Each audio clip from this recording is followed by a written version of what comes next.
We have two topics that I want to discuss on today. Two topics that I love discussing: the birth rate plummeting to hell and the decline in religion, how it's going hand in hand and working together. So this is an article from Newsweek saying how America losing religion is hurting the birth rate. And to that I say yay, but let's jump into the article. All right, let's get into the article. It says there are many reasons for people all over the world having fewer babies, and Newsweek has reported on the economic pressures making parenthood difficult. The policy changes advocates believe will help encourage more children, and the major cultural shifts which have changed society for young people, couples, and families. But there's no question that growing secularization is another factor in falling fertility, both here in the United States and across much of the globe. Demographer William B. Wilcox, director of the National Marriage Project and professor of sociology at the University of Virginia. I like this graphic that Newsweek put together. They got the church in the middle, they got the declining line, they got the babies over there and all of that. This is a good thumbnail. This is a good piece of work. America's fertility rate, the average number of children a woman has in her lifetime, is now projected to average 1.6 births per woman over the next 3 decades, according to the Congressional Budget Office latest forecast released this year. That is below the replacement rate of 2.1 births per woman required to maintain a stable population without immigration. Meanwhile, the number of non-religious people is growing. Last year, religiously unaffiliated people, atheists, agnostics, or nothing in particular, accounted for 29% of the national population, according to Pew's 2024 Religious Landscape Study, which surveyed more than 35,000 Americans in all 50 states. This is a 13% increase from 2007. Newsweek has created a map showing where in the United States U.S. religion is disappearing the fastest. I'm going to show you that in just a moment. Meanwhile, 62% describe themselves as Christian and 7% belong to other religions, including 2% who describe themselves as Jewish and 1% as Muslim. Here is the map. The darker the red means that they are losing religion quicker, as it goes from red to pinkish to white to light blue to dark blue. That is a place that is not losing as much as far as religion goes. So let's look at some of these states. The one that surprised me the most was Utah has lost 18%. That is interesting to me, considering I know that they have a high Mormon community. Texas isn't deep red, but it is pink. It's lost 14%. Pennsylvania has lost 17%. Wisconsin has lost 18%. Alabama has lost 14%. I do believe as America become less religious, maybe we could lose some of this grip on Americans wanting to strip women of their rights. Maybe. I'm not exactly sure, but this is a good sign to me. All right, back to the article. It says, analysis by the Institute for Family Studies shows a connection, finding that fertility rates among weekly attending religious Americans have never dropped much below 2 children per woman. Comparatively, fertility rates among less than weekly attending Americans dropped to around 1.7 and below 1.5 for non-religious Americans, based on data from the National Survey of Family Growth from 1982 to 2019 and data from the 4 waves of the Demographic Intelligence Family Survey from 2020 to 2022. The frequency of attendance matters because the link between religion and fertility is about the practical ways religion impacts people's lives, not just religion's ideological values, family sociologist Nicholas H. Wolfinger said. Families and fertility are featured in the doctrine of all Abrahamic faiths, which include Christianity, Judaism, and Islam, he told Newsweek. But for religion to affect family behavior, finding a partner, having kids, you have to walk the walk. What matters is that you participate regularly in your faith by attending services. It matters less when people simply say they're religious. So religion has declined in the developed world, just as fertility has declined below replacement levels, said Wolfinger, a professor of family and consumer studies and adjunct professor of sociology at the University of Utah. But he added that correlation is not causation and cited other major reasons which Newsweek has covered. How religion impacts fertility. Family economist Casey Buckles also spoke about the practical way religion impacts fertility. One thing that the faith communities do for their members is provide support systems that make it easier to raise children, she told Newsweek. When the number of nuns declined dramatically in Europe in the latter half of the 20th century, the hospitals, schools, and family support services that those nuns provided disappeared, and this led to a big decrease in fertility among European Catholics. If young people are less likely to be a part of faith communities for whatever reason, then they may also find it too costly to have children without that support, especially if other institutions like neighborhoods or public education are also weak, said Buckles, a professor of economics and gender studies at Indiana's University of Notre Dame. She cited Nobel Prize winner Claudia Golden, who published a paper in April that noted fertility is lowest in places where women have strong labor market prospects but are still bound to gender roles in family life. This part right here. In this situation, many women see motherhood as a bad deal. They work full-time like their parents, but then end up working the second shift at home with very little help. That part. This part has been repeated all the time, every single day on my videos. Women are not getting participation from the other people that are making these babies. So maybe something needs to shift. In both these cases, the reasoning is the same. Raising children is hard work, and most people need help to do it. And not help, they need participation from the fathers. Let's stop calling it help. All right, it says when that help isn't available, whether that's because the person isn't part of a faith community, isn't getting help from their spouse or family, or for other reasons, parenthood can seem like a bad idea. Demographer Lyman Stone, director of the Institute of Family Studies Pro-natalism initiative, broke down another practical way in which religion impacts fertility rates. Keep in mind, this man is a pro-natalist. Religious people marry earlier and sort into relatively high-quality matches because religion opts as a strong coordinating device for young people. LOL, okay. He told Newsweek. Marriage, in turn, generates higher odds of births. Beyond this, religious people also get a lot more help with their kids from family, friends, and co-religionists. I have never heard of other people called co-religionists. Religious community is very helpful for parents, reducing the burden of parenting, providing role models of larger families, and helping parents exchange ideas and practices, Stone added. Can secular societies sustain birth rates? Stone said it would not be possible for secular societies to encourage birth rates the same way religious ones do.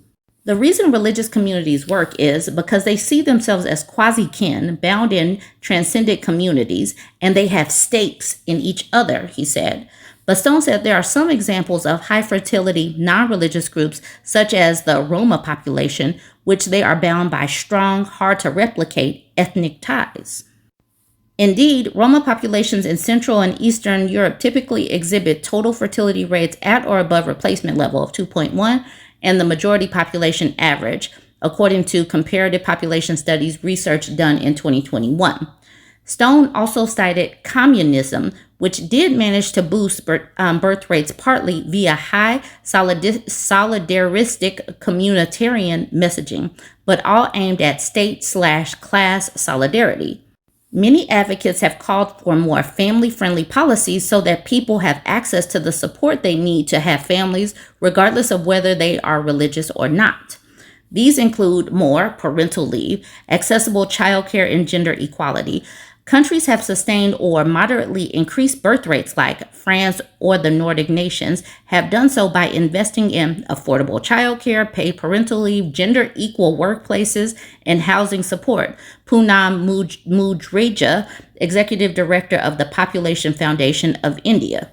These create an enabling environment where people feel secure in having children. Fertility decisions are shaped by long-term confidence.